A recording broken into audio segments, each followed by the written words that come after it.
Hello everybody, Dark Phoenix Ninja 92. Come to my new Let's Play of Crusader Kings 2. And as you may be able to tell, I'm going to be playing in Ireland. Specifically, I'm playing as the Earl of Dublin. They may have changed all the names to be weird and such due to the culture, but I'm going to keep referring to them by the old ones most of the time. Anyways, I've made my custom ruler here. This is Earl Rigan of Dublin. You can see his coat of arms, a black phoenix on a red background. I just think it looks cool. No real reason to it. Anyways, Earl Rigan of Dublin is 28 years old. He has average diplomacy. He's not exactly the best people person.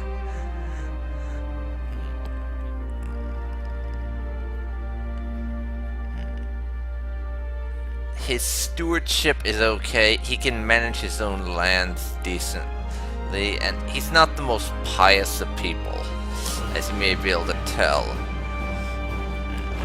It's in plotting and military, and in military campaigns that he really shines. He has a martial of 15 and an intrigue of 18. He is a brilliant strategist. He is also a legitimized bastard, lustful, deceitful, ambitious, cynical, an inspiring leader, wounded, and a master schemer. And I am actually going to be role-playing this LP to a degree, as in making decisions based on my character's traits and not what I personally think is the best thing to do. So I'm going to have to explain his background a little. Rigan here wasn't originally going to be Earl of Dublin. But the old Earl, Ceinnselaig here, was getting on a bit. As you can see, he's 59 years old, and he didn't have any children. And I just want to say, this is actually in keeping with the game, as far as I can tell. Unless there's been some patch that's changed this, the last time I loaded up as him, you start without an heir of your dynasty. So yeah, the old Earl was getting on in years. He had no children, and Rigan's father was his captain of the guard for many years, his former marshal.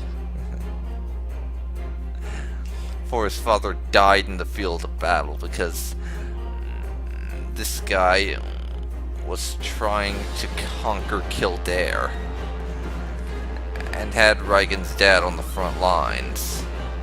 It didn't go too well. So yeah, and Rigan had been educated at court and essentially brought up as a noble, as a favor to his father from the Earl. So he doesn't know what he's doing when it comes to politics and such. Yeah, and as I said, he's a legitimized bastard. His father never actually got married. He had a fling with some girl in a tavern about 28 years back, which out comes Rigan a year later. So yeah, and his dad decided to legitimize him because he didn't see anything wrong with it. And as you can tell, Rigan has he's a bit of a flirt, to put it mildly.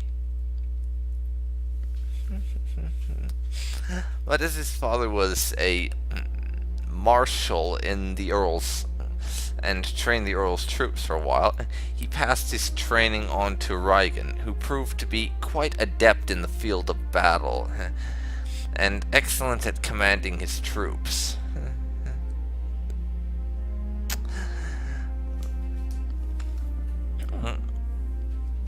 Which is one reason why he's being made the Earl's successor, because he's so good at these campaigns that I think the old man's hoping, rather, that Rigan will succeed where he failed and actually expand Dublin a little bit.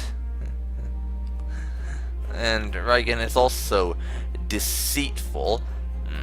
He's spent most of his life in the realm of backstabbing nobility and medieval politics, so he's gotten to the point where he really does think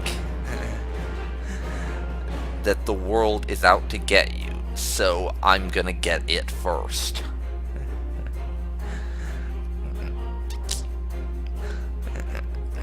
So he's lying and deceiving to everyone, basically to prevent them from having a chance to stab him in the back. Like, he'll give people the time of day, but he doesn't really trust anyone all that much. Which leads into cynical. As I said, he doesn't really trust many people, and he has a very cynical view of the world. Like I said, the world's out to get me, so I'm gonna get it first. As he's also ambitious, he figures it's in his best interest to achieve more and more, get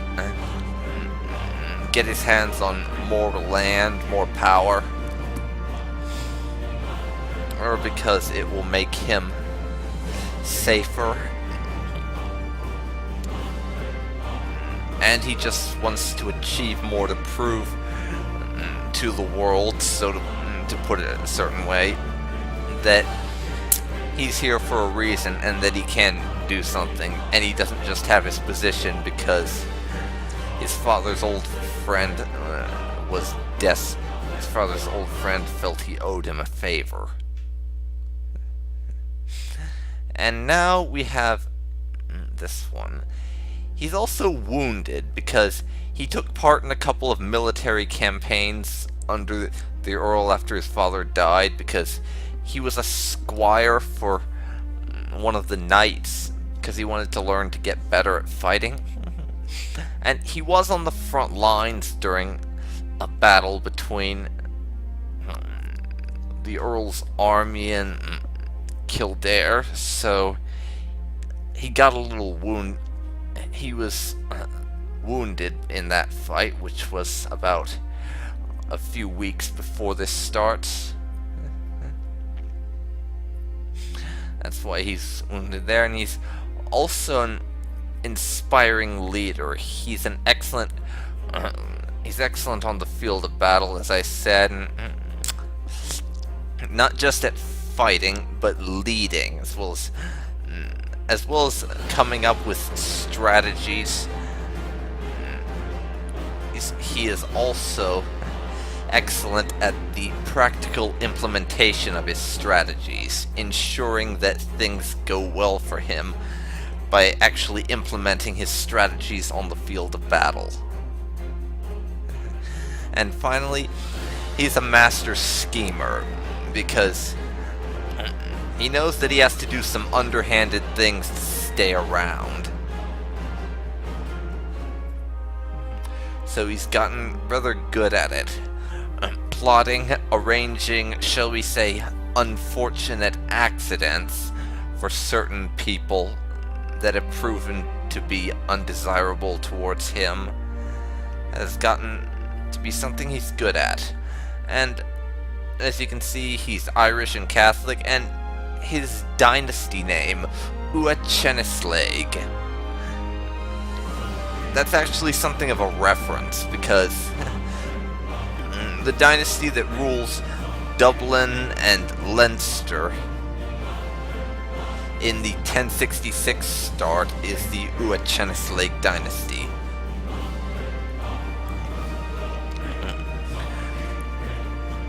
So my sort of vague idea that I'm going for is that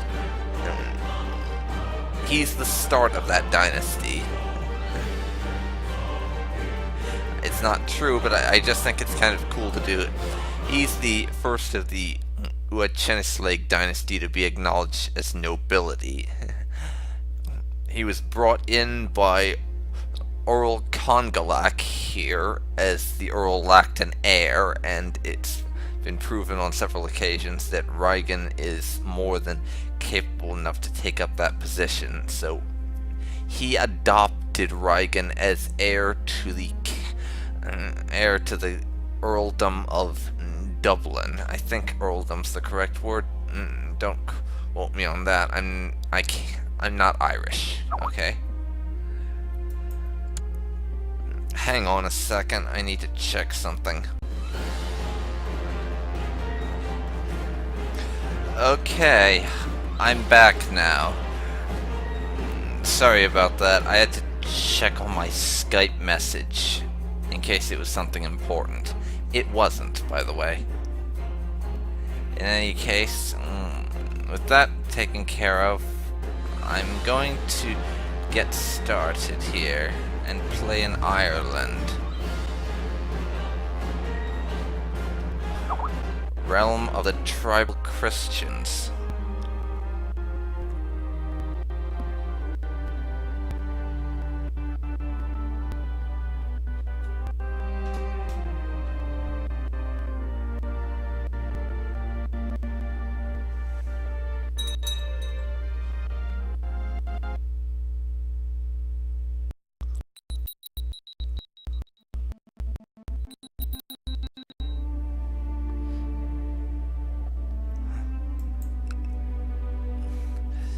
Yeah, it says that Congelac dude arrived at our court. Just ignore that. According to our story setup, he's already dead.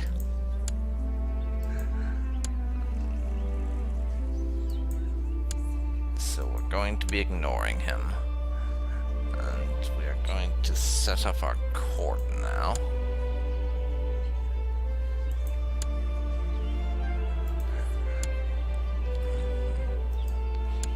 Some of whom are not the optimal choice.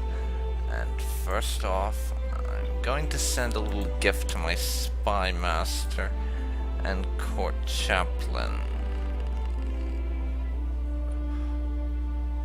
so that they like me.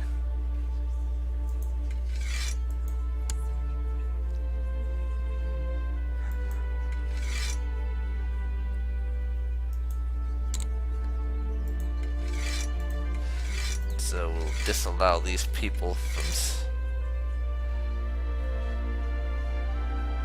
we'll disallow them from leading troops.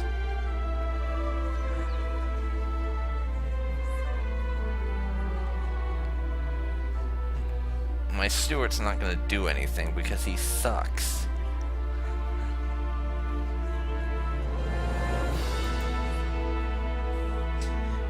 Our spiritual head is the Pope, and he doesn't like us much.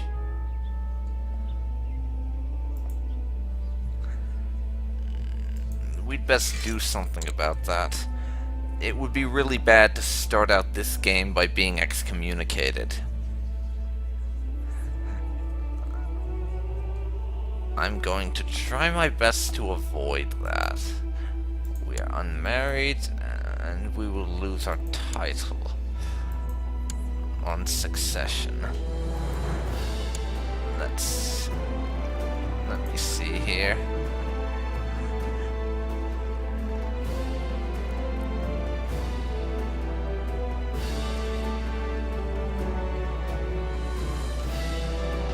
Great eminence and decent diplomacy.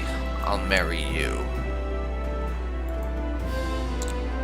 I will also make it my ambition to get married.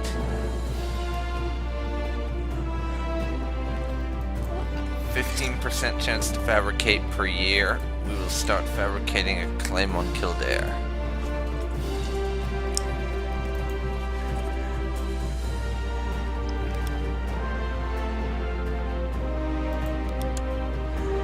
And first order of business, I'm going to save the game.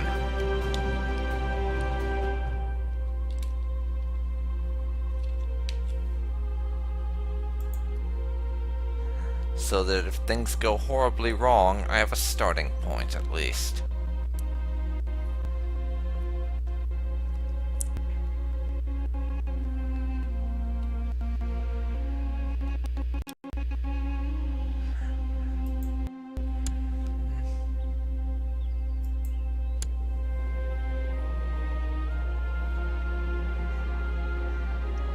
My bad.